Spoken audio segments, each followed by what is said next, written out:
Financial freedom is not a single decision. It is a sequence. Most people imagine wealth as a sudden upgrade, more income, better opportunities, a lucky break. They wait for the moment when money problems disappear on their own. That moment never comes. Financial freedom is built deliberately, from the ground up, through order, consistency, and long-term thinking. It does not begin with investing tips or market strategies. It begins with control. Control of behavior, control of awareness, control of decisions. This audiobook is not about shortcuts. It is about foundations. If you skip steps, progress collapses under pressure. If you rush, mistakes compound. If you ignore discipline, income disappears. But when the steps are taken in order, slowly, patiently, and consistently, money stops feeling chaotic. Stress reduces. Options expand. Decisions become calmer and more intentional. Financial freedom is not about being rich. It is about not being trapped. Not trapped by debt. Not trapped by panic. Not trapped by living paycheck to paycheck. You don't need perfection.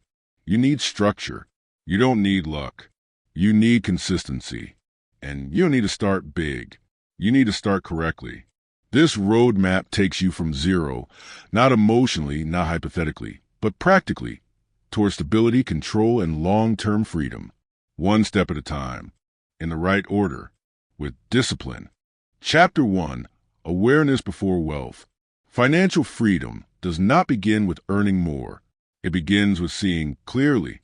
Most people believe money problems come from low income. In reality, most money problems come from blindness. Not knowing where money goes, not knowing what is automatic, not knowing what is emotional spending and what is intentional. When money feels stressful, it is usually because it is invisible. Awareness removes that invisibility. Before you budget, before you save, before you invest, you must know exactly how money moves through your life. This is not about judgment. It is about truth. And truth is uncomfortable only until it becomes familiar. Tracking every expense without exception is the first act of financial discipline. Every coffee, every subscription, every cash transaction, every small purchase that feels harmless. Small purchases are not harmless when repeated. They shape behavior. When you track everything, patterns emerge. Not immediately, but clearly. You begin to see where money leaks, where it flows automatically, where decisions are made without thought. This awareness is power. Most people avoid this step because they fear what they'll find. They assume awareness will make them feel restricted, but restriction already exists. You just don't see it yet. Awareness does not create limits. It reveals them. And once limits are visible, they can be adjusted. Cash flow awareness creates control because it removes surprise. Surprise is what creates panic. Panic is what leads to bad financial decisions. When you know your numbers, fear loses its grip. You stop guessing. You stop reacting. You start choosing. This is why two people with the same income can feel completely different about money. One feels trapped. The other feels calm. The difference is not income. It is clarity. What you measure, you manage. This principle applies everywhere. Businesses track numbers obsessively because numbers tell the truth. Personal finance is no different, yet most people operate it blindly. When you measure spending, you gain leverage. Leverage allows you to make small changes with large effects. You don't need drastic cuts. You need informed adjustments. And informed adjustments come only after observation. Discipline begins with honesty. Honesty means admitting where money is actually going, not where you wish it was going. It means separating identity from behavior. You are not your spending habits. They are simply patterns that can be changed. But patterns can only be changed once they are seen. Awareness also reveals priorities. Not stated priorities, but lived ones. Your bank statement shows what you truly value, regardless of what you say you value. This realization can be confronting. Good. Confrontation is the beginning of alignment. Alignment between values and behavior is where financial peace begins. Another critical benefit of awareness is emotional detachment. When you track regularly, money becomes data, not drama. Numbers replace stories. Facts replace fear. This emotional distance is essential. Emotional money decisions are expensive. Calm decisions compound. Tracking also builds self-respect. Each time you face the numbers honestly, you reinforce the belief that you can handle reality. Avoidance erodes confidence. Engagement restores it. Confidence improves decision-making. Better decisions improve outcomes. Awareness also slows you down in a productive way. You pause before spending, not because you're deprived, but because you're conscious. Conscious spending feels different. You still enjoy money, but without regret. This is an important distinction. Awareness is not about deprivation. It is about intentionality. You are not saying no to everything. You are saying yes deliberately. Deliberate choices create freedom. Many people try to skip this step. They want strategies without structure, investments without insight, growth without grounding. That approach always collapses, because without awareness, every future step is unstable. You can't live below your means if you don't know what your means are. You can't eliminate debt efficiently if you don't see the full picture. You can't invest confidently if you don't trust your cash flow. Awareness is the root system. Everything else grows from it. And this step does not need to be perfect. It needs to be consistent.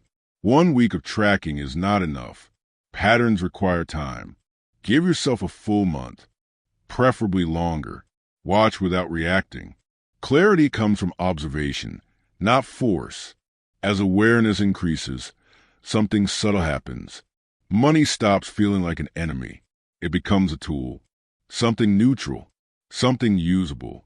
This shift alone reduces stress dramatically, because fear thrives in the unknown. Awareness eliminates the unknown. This is why awareness comes before wealth, not because it feels productive, but because it is necessary. You don't build financial freedom by escaping reality. You build it by understanding it completely. Once you see clearly, the next steps become obvious. And from that point forward, progress stops being chaotic and starts becoming intentional. Chapter 2, Living Below Your Means. Income does not create wealth. Behavior does. This is one of the hardest truths in personal finance, and one of the most liberating once you accept it. Many people believe financial freedom will arrive automatically when they earn more. They assume higher income will solve stress, erase mistakes, and create security. But without discipline, higher income simply raises the cost of your life. Living below your means is not about being cheap. It is about creating margin. Margin is the space between what you earn and what you spend. That space is where freedom grows. Without margin, every expense feels heavy. Every setback feels dangerous. Every decision feels rushed. Margin creates flexibility. Flexibility creates options. Options create freedom. Lifestyle inflation is the silent destroyer of progress. As income increases, spending quietly rises to match it. Better housing, better cars, better conveniences. Each upgrade feels justified, and individually, none seem reckless. But together, they erase growth. This is why many high earners still live paycheck to paycheck. Their income rose, but their discipline did not. Discipline must rise with income, or wealth never appears. Living below your means resisting the urge to immediately upgrade your lifestyle every time you earn more. It means pausing before expansion. It means asking a simple question: does this expense increase my freedom or reduce it? Most spending reduces freedom more than people realize. Frugality is often misunderstood. It is not about deprivation. It is about efficiency. It is choosing to spend intentionally instead of reflexively. Frugality builds margin quietly. Margin reduces stress. Stress reduction improves decision-making. Better decisions compound. When you live below your means, money stops being reactive. You stop scrambling. You stop relying on credit to smooth over poor planning. You stop being vulnerable to small disruptions. The stability is powerful. Living below your means also shifts your identity. You stop seeing yourself as someone who consumes to feel successful and start seeing yourself as someone who controls their environment. Control is empowering, and control changes how you interact with money.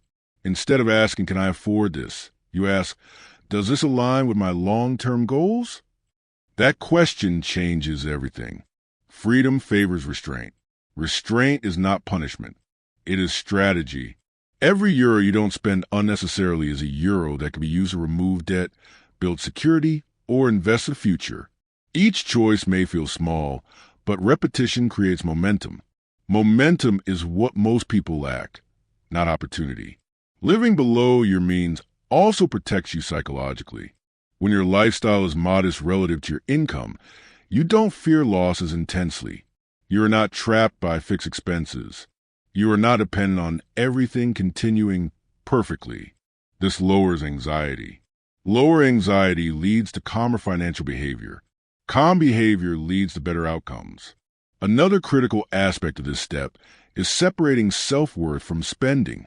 Many people overspend not because they need things, but because they want to feel a certain way. Successful, secure, included, but those feelings are temporary. Freedom lasts. When you detach identity from consumption, money becomes a tool instead of a signal. You no longer need to prove anything through purchases. This is maturity. Living below your means also gives you time. Time to think. Time to plan. Time to adjust without panic. Time to wait for better opportunities instead of forcing decisions. Time is leverage, and leverage accelerates progress. This step does not require extreme minimalism. It requires awareness and intention. You don't need to cut everything you enjoy. You need to cut what doesn't matter. Cutting waste creates room for what matters. As your income grows, this principle becomes even more important. Higher income gives you more room to make mistakes, but also more room to build freedom quickly if discipline holds. Many people lose discipline when money increases because they feel they've earned comfort. Comfort is fine, but uncontrolled comfort becomes dependency. Dependency destroys freedom. Living below your means ensures that growth benefits your future, not just your present. It also makes every future step easier. Debt payoff accelerates. Emergency funds grow faster. Investing becomes possible without stress. This is why this step comes early, not because it's exciting, but because it works. Living below your means is not a temporary phase. It is a permanent advantage. It allows you to absorb shocks, seize opportunities, and move through life with less fear. And the more you practice it, the easier it becomes. Restraint turns into habit. Habit turns into identity. Identity turns into freedom. This is how wealth is actually built. Not through earning alone, but through disciplined alignment between income and behavior. Chapter 3. Eliminate high-interest debt first. High-interest debt is not neutral. It is working against you every single day. While you sleep, while you work, while you plan for the future, high-interest debt is compounding in the wrong direction. It is negative growth, a guaranteed loss, and no investment, no side hustle, no budget optimization can outperform the simple act of removing it. This is why debt elimination comes before wealth building. High-interest debt steals future options. It locks your income into yesterday's decisions. Every payment you make is money that cannot be used to create security, flexibility, or opportunity. Debt is drag, and freedom requires removing drag before accelerating. Many people try to build wealth while carrying high-interest debt. They invest while paying interest. They save while balances grow. This feels productive, but mathematically and psychologically, it is inefficient. Paying off high-interest debt is a guaranteed return. If a credit card charges 18%, 20%, or more, paying it off is equivalent to earning that return risk-free. No market volatility. No uncertainty. Just certainty. Certainty matters early on. Debt also creates emotional pressure. Even when payments are manageable, the presence of debt creates background stress. It limits your sense of choice. It influences decisions quietly. You may stay in a job you dislike. You may avoid taking risks. You may hesitate to invest in yourself. All because debt is whispering urgency. Urgency leads to poor decisions. Eliminating high-interest debt removes that pressure. This step is not glamorous. There is no excitement in paying down balances, no visible upgrade, no applause, but this is foundational work. Clean foundations support growth. Before building upward, you must clear what's pulling you down. High-interest debt also distorts behavior. It normalizes borrowing for convenience. It makes tomorrow's money feel available today. That habit is dangerous.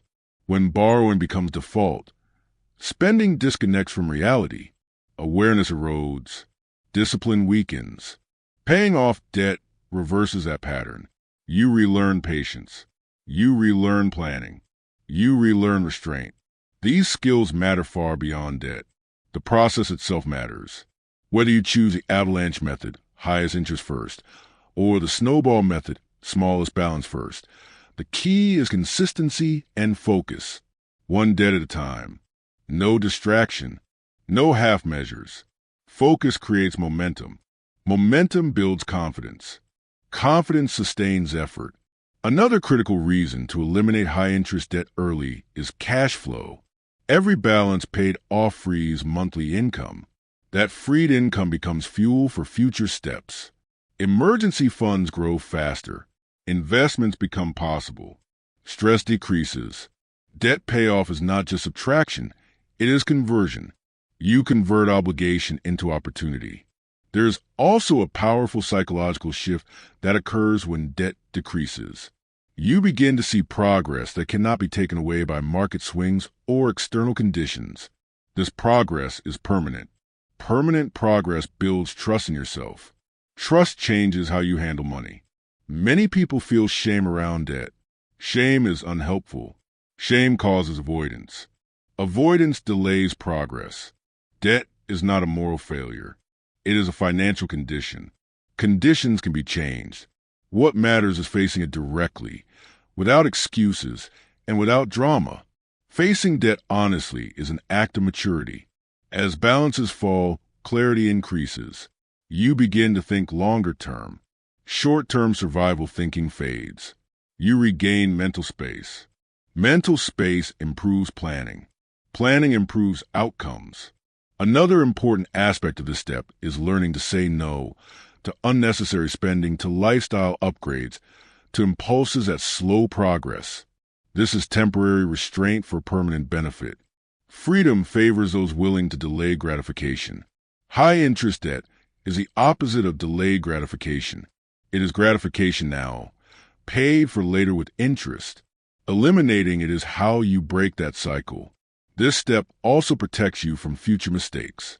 Once you experience the relief of being debt-free or closer to it, you become more cautious about re-entering that position.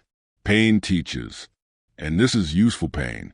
Once high-interest debt is gone, your financial system stabilizes. Every future step becomes easier.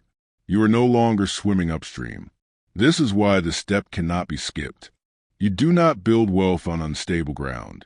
You clear the ground first. Eliminating high-interest debt is not exciting, but it is powerful. It removes financial drag, restores cash flow, reduces stress, and builds discipline. And most importantly, it gives you control over your future income. Control is freedom. Once debt no longer dictates your choices, you are ready to build, not just wealth, but security and independence. Chapter 4. Build a starter emergency fund. An emergency fund is not an investment. It is protection, and protection comes before growth. Most financial stress does not come from lack of income. It comes from lack of buffer. When something unexpected happens, even a small expense can trigger panic if there is no margin. Panic leads to bad decisions. Bad decisions create long-term damage. A starter emergency fund prevents that chain reaction. This fund is not about perfection or comfort. It is about stability. A modest buffer, Euro 500 to 1,000 euros, is enough to interrupt financial chaos. It turns emergencies into inconveniences instead of disasters. That distinction matters. Without a buffer, every problem becomes urgent. A car repair, a medical bill, a sudden expense. When there is no cash available, debt becomes a default solution. Debt recreates the problem you just worked to eliminate. The purpose of a starter emergency fund is to stop that cycle. This fund is small by design. It is not meant to cover every scenario. It is meant to buy time. Time to think. Time to decide calmly. Time to avoid high-interest borrowing. Time changes outcomes. When you have even a small emergency fund, your nervous system responds differently to stress. You don't react immediately. You don't panic spend. You don't rush into decisions you'll regret later. Stability reduces emotional decisions. Emotional decisions are expensive. This is why this step comes immediately after debt reduction. Once high-interest debt is under control, you redirect focus toward protection.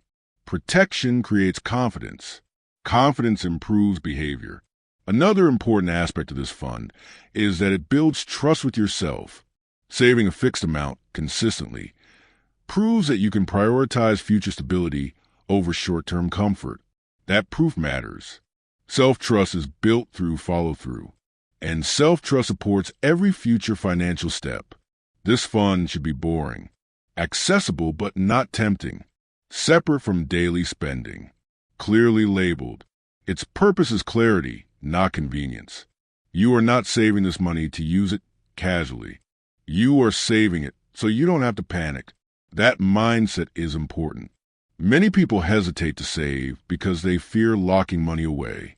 But money with a purpose is not restrictive. It is freeing. This small fund gives you breathing room. Breathing room improves judgment. Judgment improves outcomes. Another benefit of a starter emergency fund is that it stabilizes your financial rhythm. Income stops feeling fragile. Expenses stop feeling threatening. You begin to feel grounded. Grounded people make better long-term decisions. This fund also reinforces discipline. You commit to building it before upgrading lifestyle or increasing discretionary spending. That order matters. Freedom is built in sequence. You don't rush to invest while exposed to minor shocks. You don't chase growth while unprotected. This fund is a boundary. Boundaries protect momentum. Another important psychological shift happens when you reach this milestone. You realize that financial safety is not about having a lot of money. It's about having enough at the right time. Enough changes everything. With a starter emergency fund in place, setbacks lose their power. You don't feel like one problem will unravel everything you've built. This reduces anxiety. Reduced anxiety improves consistency. Consistency builds freedom. It is also important to understand what this fund is not. It is not for planned expenses. It is not for upgrades. It is not for opportunities. It is for surprises only. Clear rules protect the fund's integrity. When the fund is used, because emergencies do happen, you rebuild it without guilt, without frustration. That's what it's for. This rebuild process reinforces resilience. Resilience matters more than perfection. Many people delay this step because they want to save more or invest sooner or feel ready. That delay is costly. A small buffer now is more valuable than a larger buffer later, because emergencies don't wait. Once this fund is in place, you notice something subtle. Your financial behavior becomes calmer.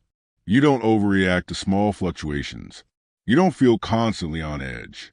Calm is underrated. Calm allows long-term thinking. This fund also protects progress you've already made. It prevents setbacks from undoing debt payoff or forcing you backward. Protection preserves gains. This is why the emergency fund is not optional. It is foundational. You are not preparing for catastrophe. You are preparing for reality. Reality includes unpredictability. And preparedness is what separates fragile systems from resilient ones. This small fund marks a turning point. For the first time, you are not just reacting to money, you are managing it proactively. That shift is powerful. Once stability is established, growth becomes possible. Not rush growth, not risky growth, sustainable growth. Chapter 5. Invest in yourself first. Before you invest in markets, assets, or opportunities, you invest in yourself. You are not just a person earning money. You are an income-generating asset. And early in the journey to financial freedom, this asset has the highest return potential. Skills increase earning power. Knowledge creates leverage. Competence multiplies opportunity. Money follows capability.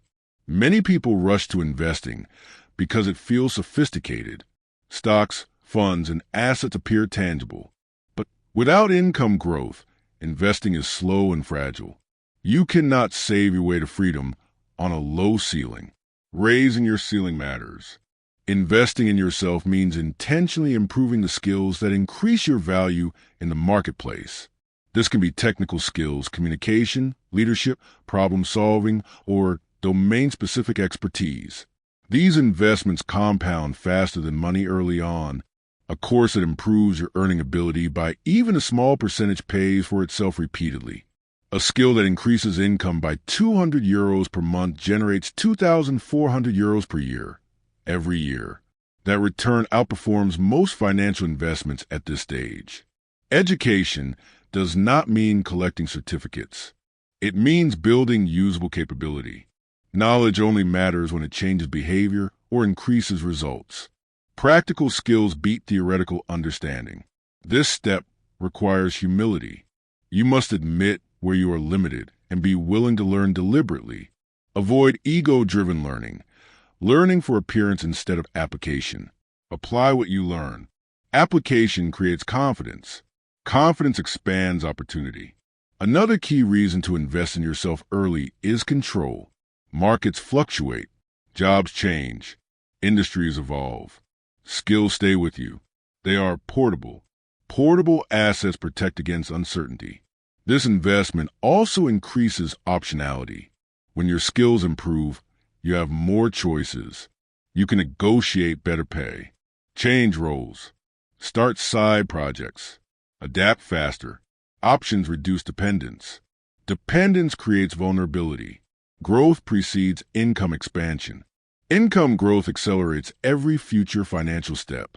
Debt payoff becomes faster. Savings grow easier. Investing becomes less stressful. This is why self-investment comes before aggressive investing. Another benefit of investing in yourself is improved decision-making. Financial mistakes often stem from ignorance. When you understand how systems work, taxes, markets, negotiation, you avoid costly errors.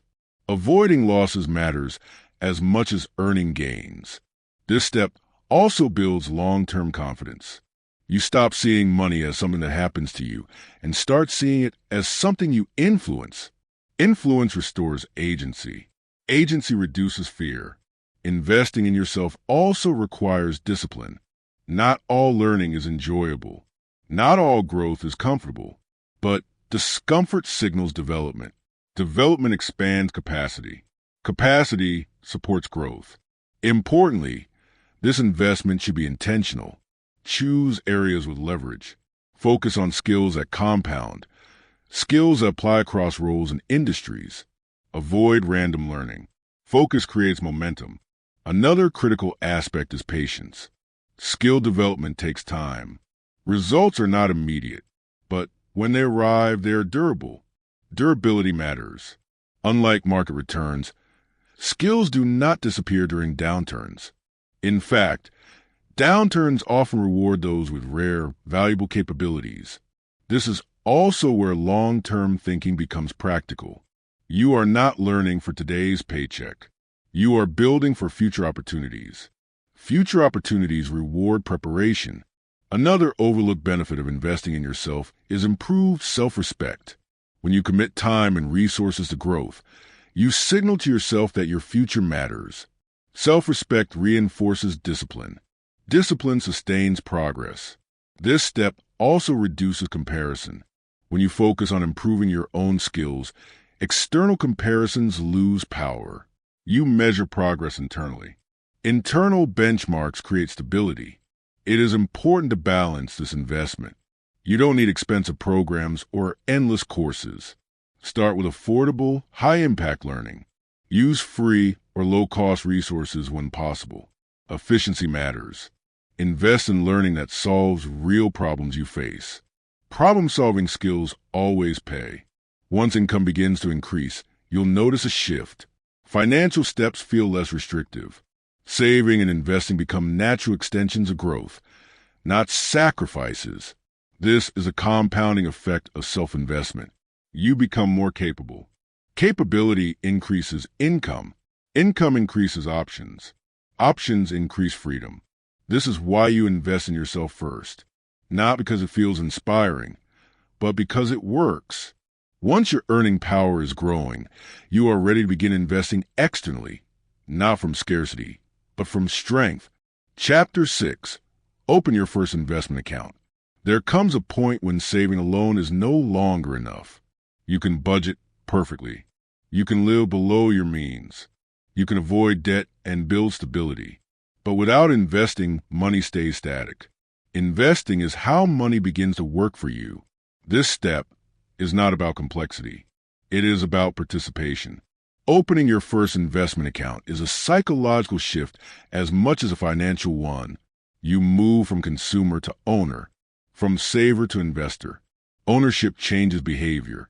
Many people delay this step because they believe they need more money, more knowledge, or perfect timing. None of that is true. Starting early beats starting big. Time is the most powerful factor in investing. Compounding rewards patience far more than precision. Even small, consistent contributions benefit from time in the market. Waiting for the right moment usually means missing years of growth.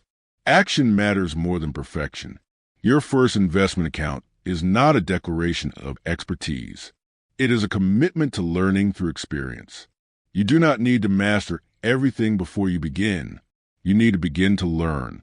This account should be simple, low cost, broadly diversified, designed for long-term growth rather than short-term excitement. Complexity is a liability early on. The goal here is not to chase returns. It is to build the habit of investing consistently. Consistency beats timing. This step also reinforces long-term thinking. When you invest, you accept that results unfold slowly. This patience protects you from impulsive decisions. Impulsive investing destroys capital. Calm investing compounds it. Opening an investment account also formalizes your financial system. Money gets a job beyond sitting idle. Contributions become automatic. Emotion is removed from the process. Automation removes friction. Friction is the enemy of consistency. Another important aspect of this step is separating investing from speculation. Investing is ownership in productive assets. Speculation is guessing. Your goal is growth through participation in long-term value creation, not excitement. Excitement is expensive.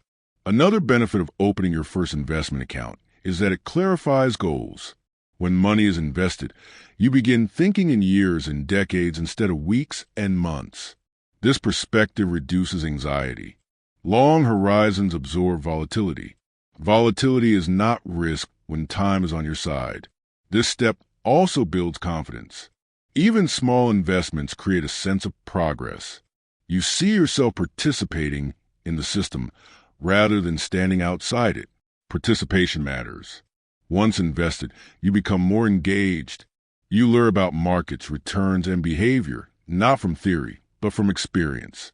Experience is the best teacher. Another critical benefit is identity shift. You stop thinking of money only as something to spend or protect. You think of it as something to deploy intentionally. This mindset supports every future step. It is important to keep expectations realistic. Markets fluctuate. There will be periods of stagnation or decline. This is normal. Normal volatility is not failure. Staying invested through fluctuations is where growth comes from. This is why starting early with small amounts is ideal. You learn how volatility feels before the stakes are high. Learning early prevents mistakes later. Opening your first investment account also reinforces discipline around delayed gratification. You commit money today for a future you may not see immediately. This commitment builds patience. Patience compounds. Another key aspect is alignment. Your investment should align with your risk tolerance and time horizon. You are not investing to impress anyone. You are investing to build stability and freedom. Alignment reduces stress. This step also prepares you for future scaling. Once the system is in place, increasing contributions becomes easy as income grows. Systems scale. Willpower does not. This is why the order matters. You build awareness. You control spending. You remove debt. You create stability. You grow yourself. Then you invest. Each step supports the next. Opening your first investment account is not the finish line. It is a beginning of ownership. Ownership creates patience. Patience creates consistency. Consistency creates compounding. And compounding, given time, creates freedom. Chapter 7. Capture free money. Not all wealth is earned the hard way. Some of it is offered and ignored. Employer matches, government incentives, tax advantages, and benefit programs are forms of free money. They are built into systems to reward participation and long-term behavior. Failing to use them is not neutral. It is a loss. Ignoring free money slows progress unnecessarily. Employer retirement matches are the most common example.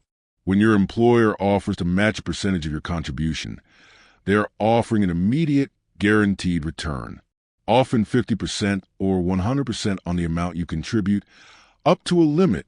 There is no investment that reliably offers that return. Yet, many people do not take it. They delay. They underestimate the value. They tell themselves they'll start later. Later is expensive. Free money compounds just like earned money, but it has a head start. It enters your account instantly. It accelerates growth from day one.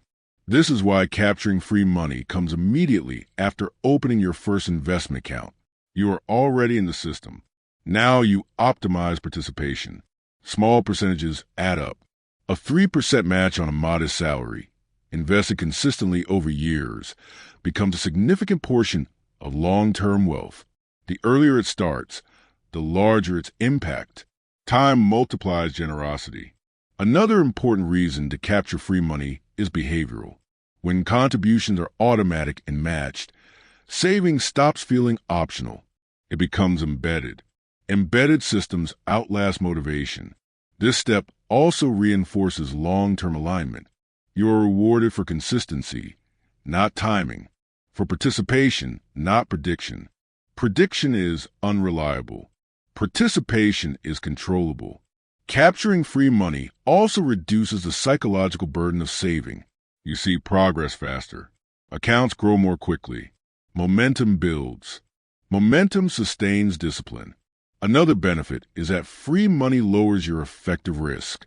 When part of your balance is contributed by someone else, your personal exposure is reduced. This buffer matters early on. It is also important to understand the rules. Vesting schedules, contribution limits, and eligibility criteria vary. Awareness ensures you don't leave value on the table.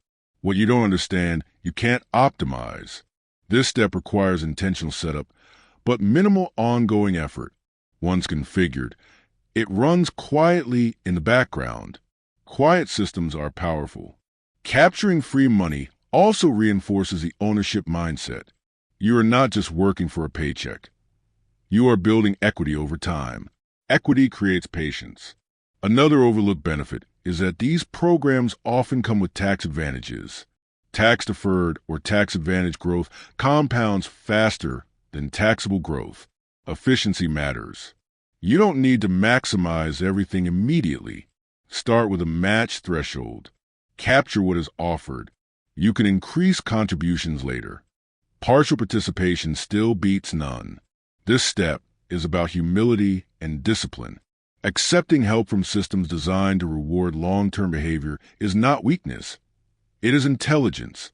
Smart participation accelerates growth.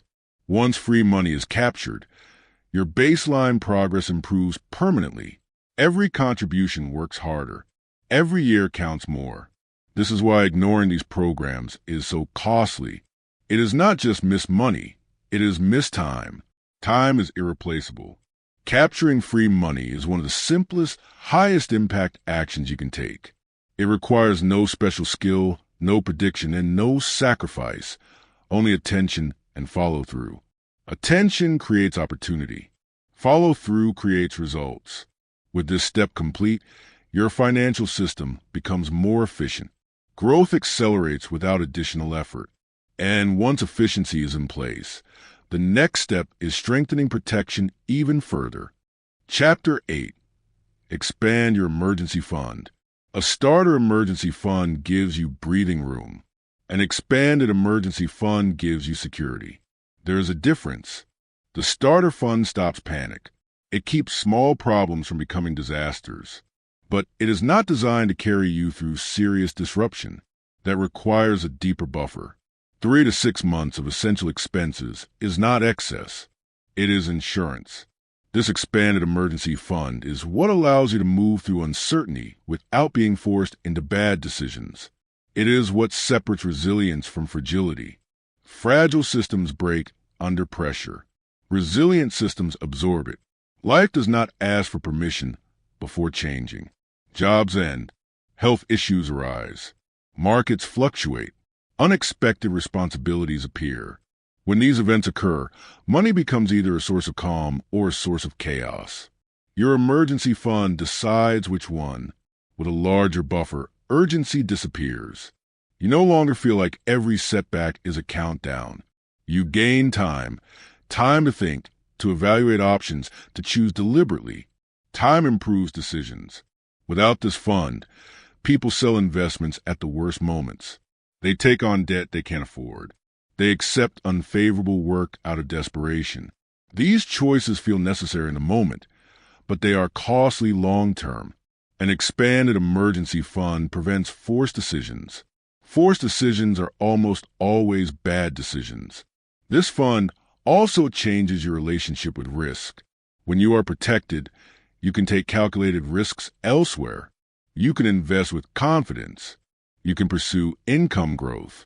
You can say no to poor opportunities. Security enables intelligent risk-taking. Risk taken from stability is strategic. Risk taken from panic is reckless. This is why expanding your emergency fund comes before aggressive investing or major life changes. Protection must be in place first. 3 to 6 months of expenses is not arbitrary. It reflects how long it typically takes to recover from disruption without rushing. It is not about comfort, it is about coverage. Coverage creates calm. Calm supports consistency. Consistency builds wealth. This fund should be kept liquid and safe. It is not an investment vehicle. It does not need to grow. It needs to be there reliably, immediately, without volatility. Safety matters more than return here. Trying to optimize returns on emergency funds defeats their purpose. The return is stability. Stability is valuable. Another important effect of this fund is psychological. When you know you are protected, your nervous system relaxes. Chronic financial stress fades. You think more clearly. You sleep better. Better sleep improves judgment.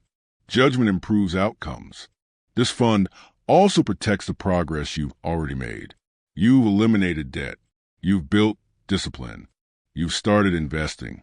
Without protection, one bad event can undo all of it. Protection preserves momentum. Expanding your emergency fund requires patience. It takes time to build. That time is well spent. Rushing this step invites fragility. Many people resist building a large emergency fund because it feels unproductive. The money just sits there. It doesn't do anything. That belief misunderstands its function. It does something every day. It prevents panic. It prevents regret. It prevents selling at the wrong time. It prevents borrowing at high interest. It prevents choices you can't undo. That is productivity. This fund also gives you leverage in negotiations. When you are not desperate, you negotiate from strength. Whether it's salary, contracts, or life decisions, stability improves your position. Strength changes outcomes. Another overlooked benefit is that this fund stabilizes your identity. You stop seeing yourself as someone one mistake away from collapse. You see yourself as prepared. Prepared people act differently. Prepared people think long-term. Prepared people build freedom faster. It's also important to define what counts as an expense for this calculation. Only essentials: housing, food, utilities, transportation, insurance. The goal is coverage, not lifestyle preservation. Clarity keeps the target achievable. Once this fund is complete, you may feel an unexpected shift, a quiet confidence, a sense of grounding. That feeling is security. Security is not wealth, but it makes wealth possible. Without security, every financial move feels risky. With security, growth feels manageable. This fund also reinforces discipline. It teaches you to delay gratification for protection. That habit carries forward. Discipline compounds. There will be temptation to divert this money, to invest it, to spend it, to justify using it for non-emergencies. Resist that temptation. Boundaries protect purpose. This fund has one job: to protect you when life is unpredictable. When it does its job, you will be grateful you built it. And once it is in place, something important happens. You are no longer building from a position of fear. You are building from stability. Stability is the platform for intentional growth. With this step complete, you are protected, invested, and disciplined. You are no longer fragile. Now you are ready to accelerate. Chapter 9. Increase your income intentionally. There is a ceiling to what saving alone can accomplish. No matter how disciplined you are, expenses can only be reduced so far. At some point, progress slows, not because you lack control, but because the system has reached its limits. Income is the lever that breaks those limits. Increasing your income intentionally is not about hustle culture or burnout. It is about expansion, about recognizing that time is finite, but value can grow. Savings optimize what you already earn. Income growth changes the scale. This step matters because wealth accelerates when income increases, while discipline remains constant. If your spending stays controlled and your income rises, the surplus grows rapidly. Surplus fuels freedom. Many people wait passively for income to increase. They hope for promotions. They rely on annual raises. They assume effort alone will be noticed. Hope is not a strategy. Intentional income growth requires deliberate action. It requires asking, where can I increase my value? Not just my hours. Hours are limited. Value scales. Skill-based income multiplies opportunity. When you build skills that solve real problems, you create leverage. Leverage allows you to earn more without working proportionally more. This is why investing in yourself came earlier. Skills unlock income growth. Increasing income does not always mean changing jobs immediately. It can mean negotiating compensation, expanding responsibilities, specializing, solving harder problems, becoming harder to replace. Replaceability limits income. Specialization increases it. Another powerful path is additional income streams. Side hustles, freelance work, consulting, or small ventures can accelerate timelines dramatically when managed intentionally. The goal is not to be busy. The goal is to be effective. Extra income should serve a purpose. It is not for lifestyle inflation. It is fuel for investing, for security, for freedom. Purpose prevents waste. When extra income is captured and directed intentionally, progress accelerates without increasing stress proportionally. This is how timelines compress. Another important aspect of income growth is mindset. Many people subconsciously cap their earnings because they associate more money with more stress, more responsibility, or loss of balance. Those beliefs matter. Income does not create stress. Disorganization does. When systems are in place, budgeting, saving, investing, increased income reduces stress. It gives options. Options create calm. Increasing income intentionally also requires courage. You must ask for raises, apply for opportunities, put your work into the world. Risk rejection. Rejection is feedback, not failure. Feedback refines strategy. Another critical point is sustainability. Income growth should not destroy health, relationships, or focus. Short-term gains that cause burnout are not progress. Progress must be repeatable. Repeatable growth compounds. This is why intentional income growth is about alignment. Aligning skills with market demand. Aligning effort with reward. Aligning growth with long-term goals. Alignment increases efficiency. Another overlooked benefit of income growth is that it increases margin everywhere. Savings become easier. Investing becomes automatic. Financial goals feel achievable instead of distant. This reduces anxiety. Reduced anxiety improves performance. There is also a compounding psychological effect. When you see your income grow as a result of intentional action, confidence increases. You trust your ability to influence outcomes. That trust fuels further growth. Intentional income growth also protects against stagnation. Industries change. Roles evolve. Skills become obsolete. Those who actively expand income capacity adapt faster. Adaptation preserves relevance.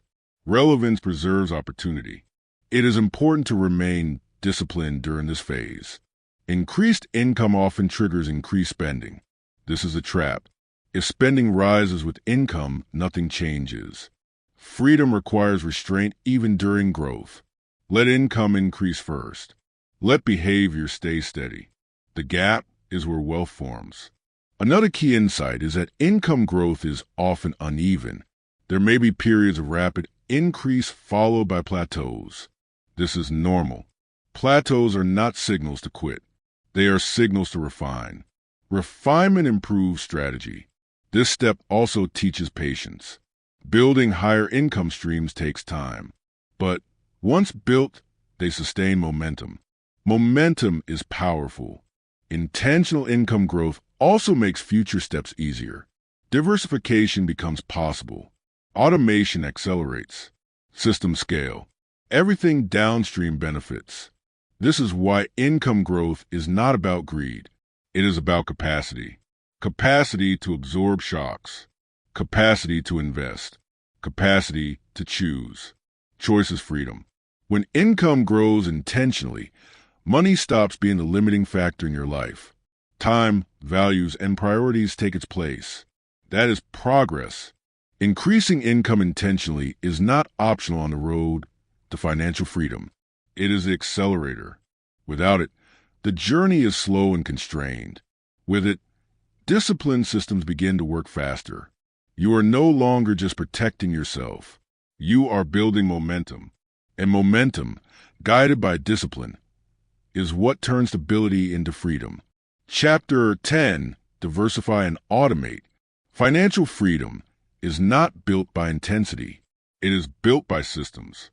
Once income is growing, debt is controlled, protection is in place, and investing has begun, the next priority is stability at scale.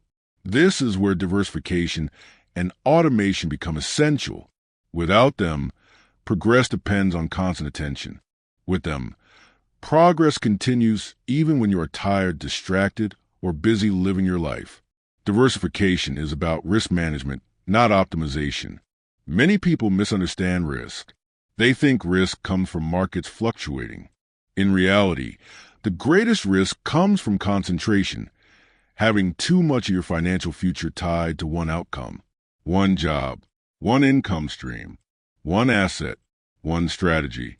When everything depends on one pillar, collapse is always a possibility. Diversification reduces fragility.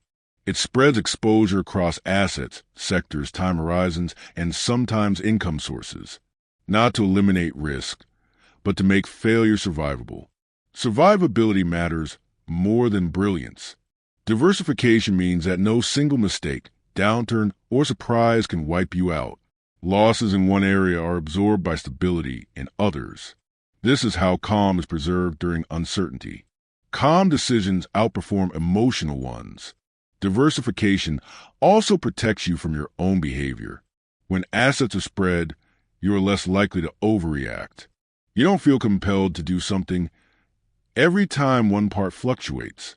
Doing less is often the advantage. The goal is not to maximize short-term returns. The goal is to stay invested long enough for compounding to work. Compounding only rewards those who remain consistent. Automation supports that consistency. Automation removes emotion from execution. It ensures that saving and investing happen regardless of mood, stress, or motivation. You do not negotiate with automated systems.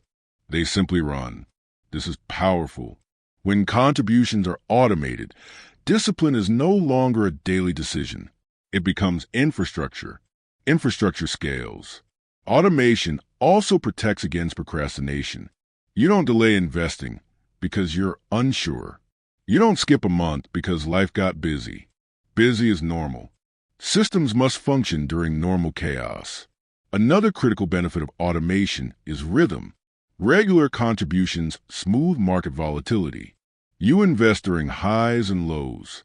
Over time, this averages risk. Consistency beats timing. Timing requires prediction. Prediction fails. Automation also frees mental energy. When financial actions run automatically, you can focus on higher value decisions: career, learning, relationships, health. Mental space matters. Diversification and automation together create durability. Durability is what allows wealth to survive real life, not ideal conditions. This step also marks a shift in mindset. You stop trying to control outcomes and start controlling processes. Processes are controllable. Outcomes are not. This distinction reduces stress.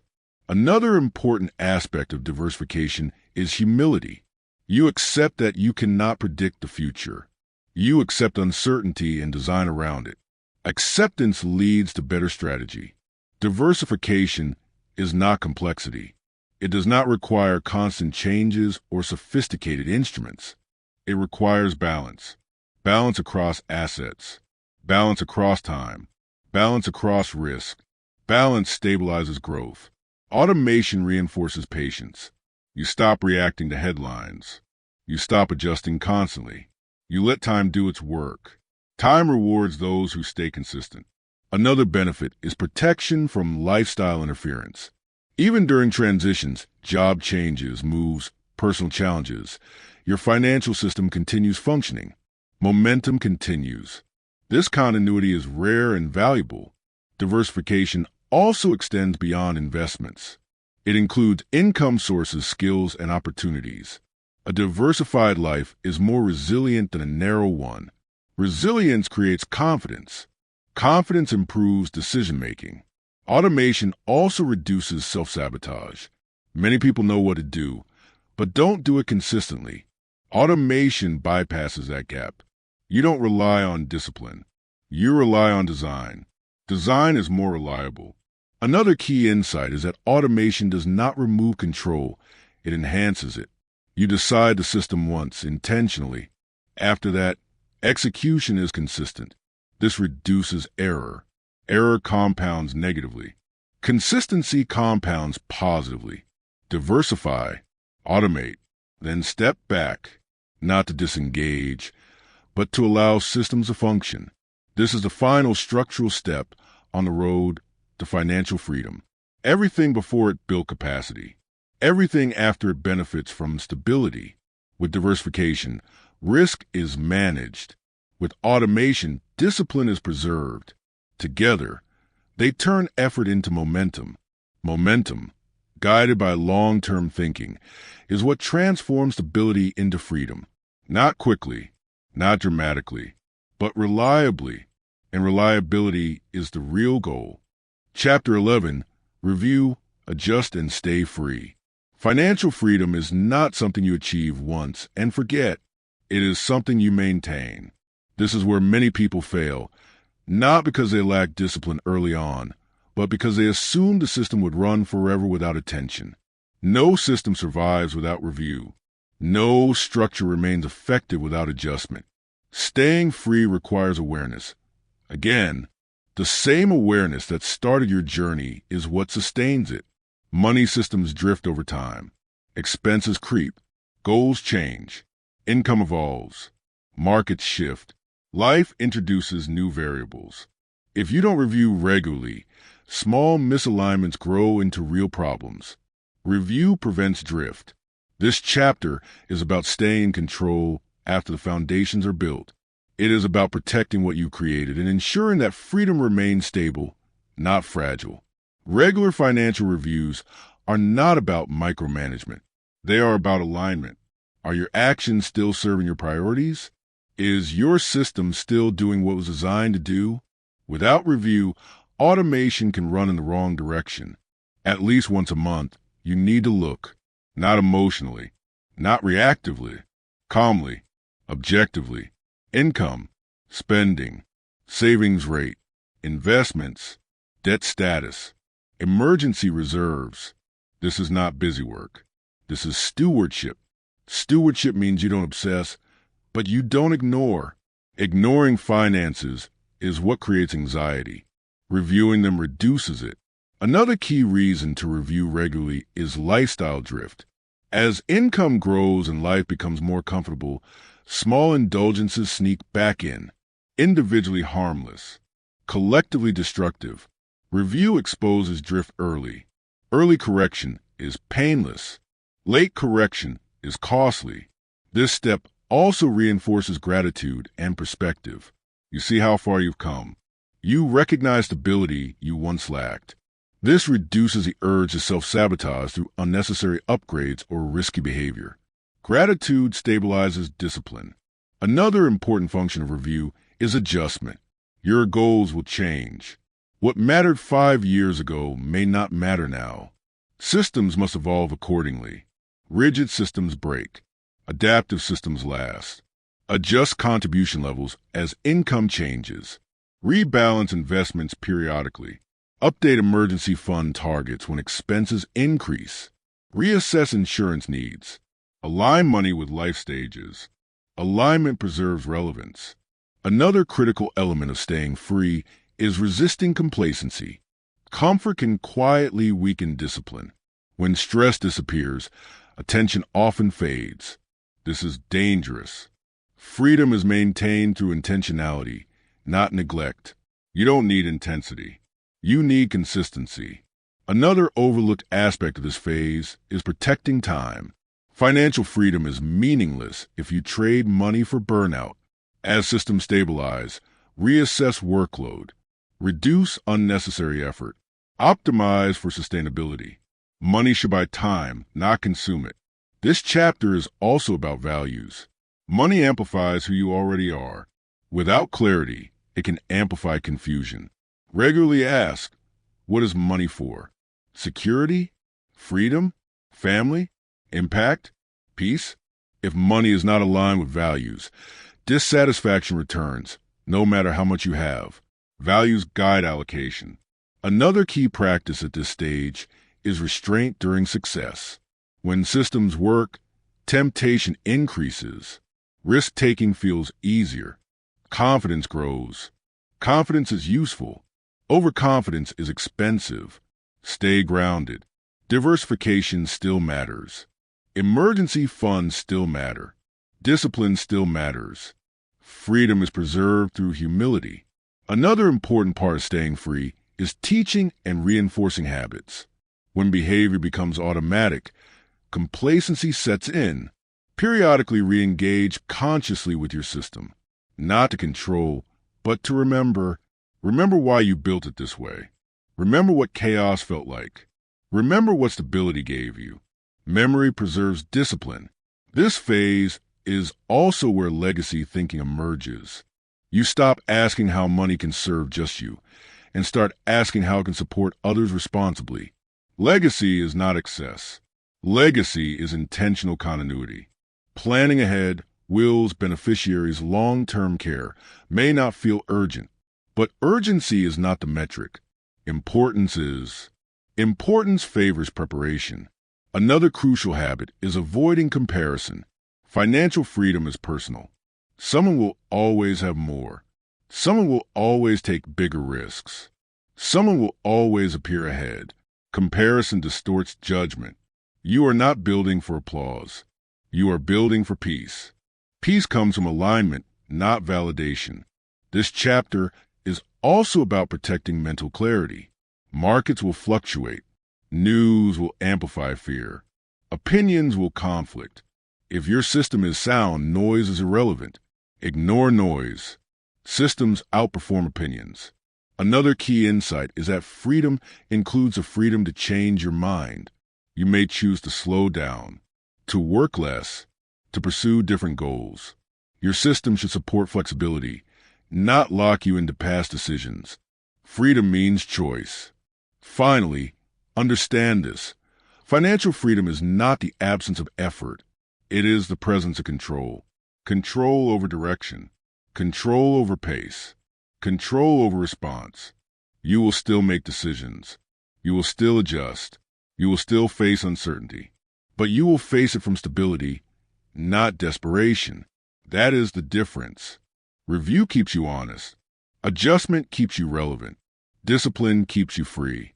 This is how freedom lasts. Not through constant growth, but through intentional maintenance. And when money no longer demands your attention, you gain the rarest resource of all, peace. That is the true measure of financial freedom. Chapter 12. Use money as a tool, not an identity.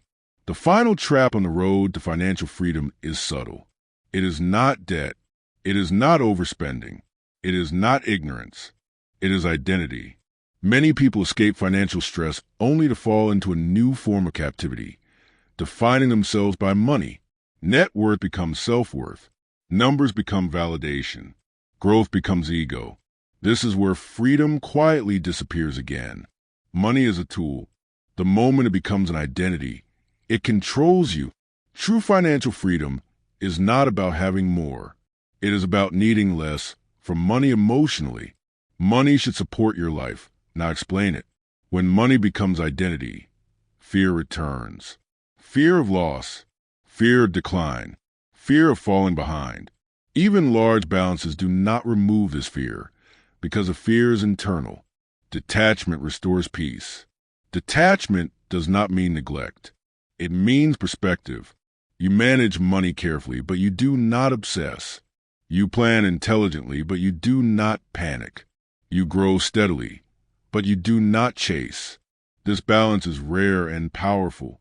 At this stage, the question is no longer, how do I make more?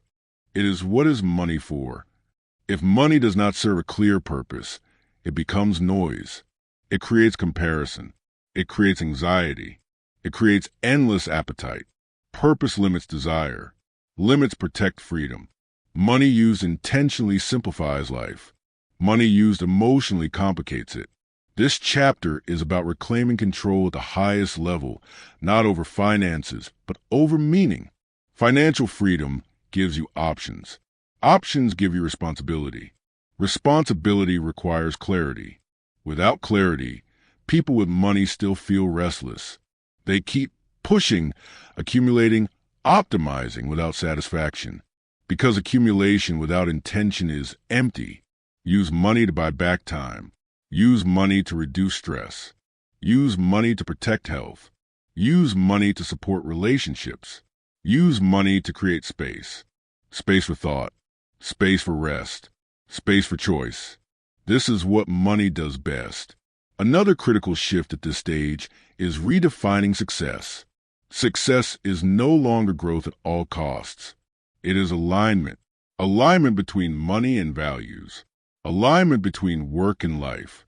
Alignment between effort and meaning. Misalignment creates discomfort, no matter how much you earn. This is also where restraint returns in a new form.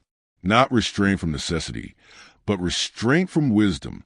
You can spend more, but you don't need to. You could chase more, but you choose enough. Enough is a powerful word. Enough ends comparison. Enough ends anxiety. Enough restores calm. This does not mean stagnation. It means direction. You grow intentionally or you maintain intentionally. Both are valid. Another important aspect of this phase is generosity. With boundaries, money allows you to help others, but helping should not become obligation or ego. Give where it aligns. Give without control. Give without expectation. Generosity feels different when it comes from stability rather than sacrifice. This is also where long-term stewardship matters.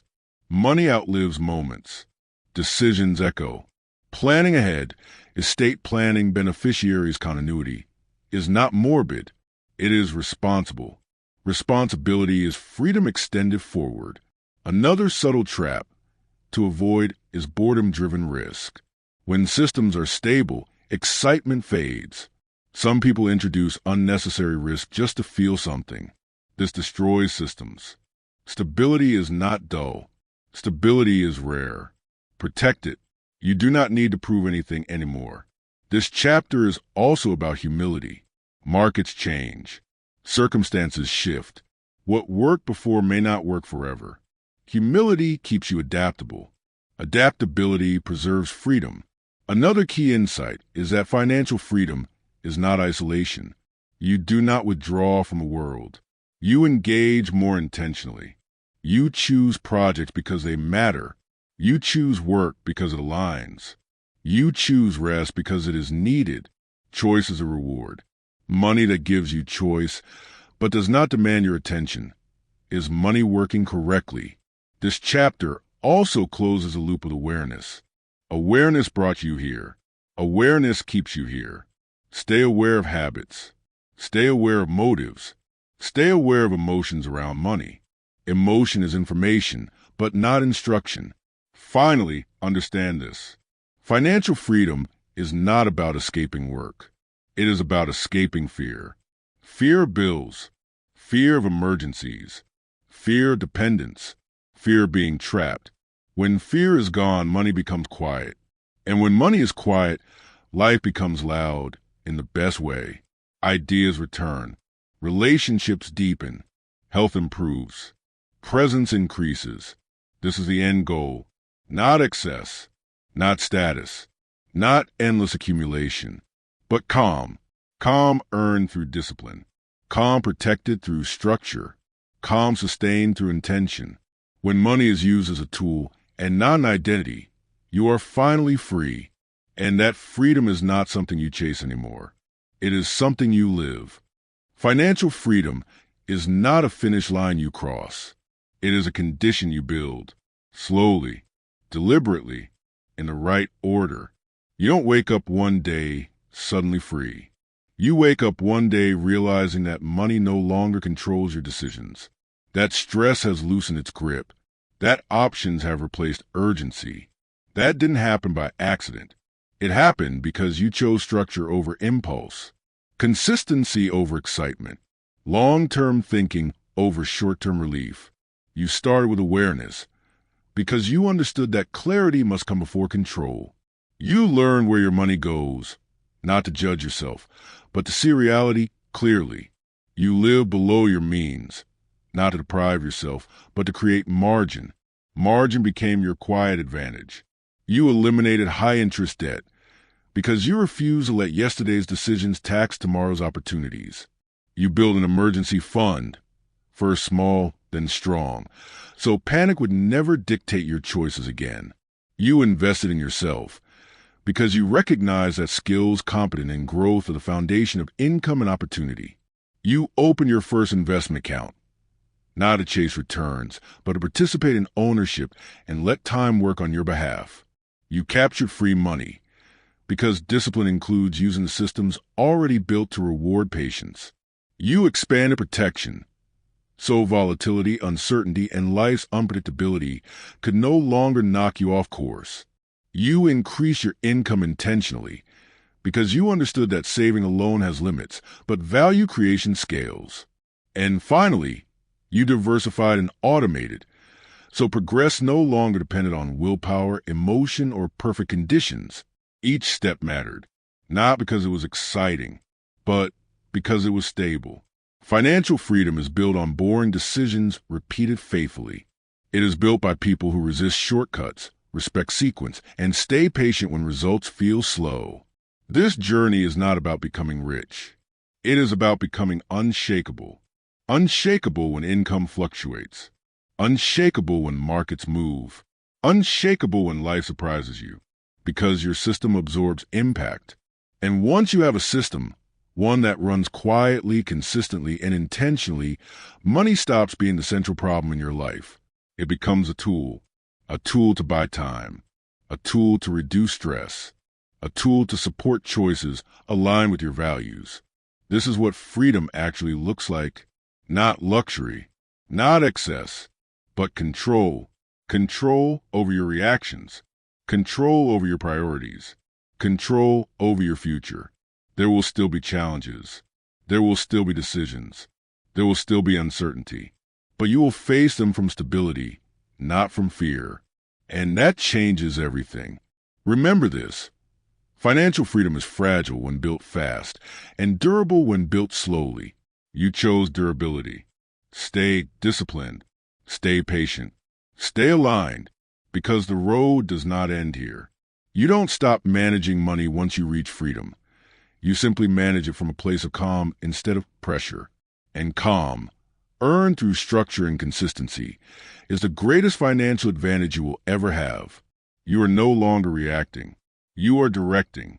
That is the real reward, and it is yours to keep.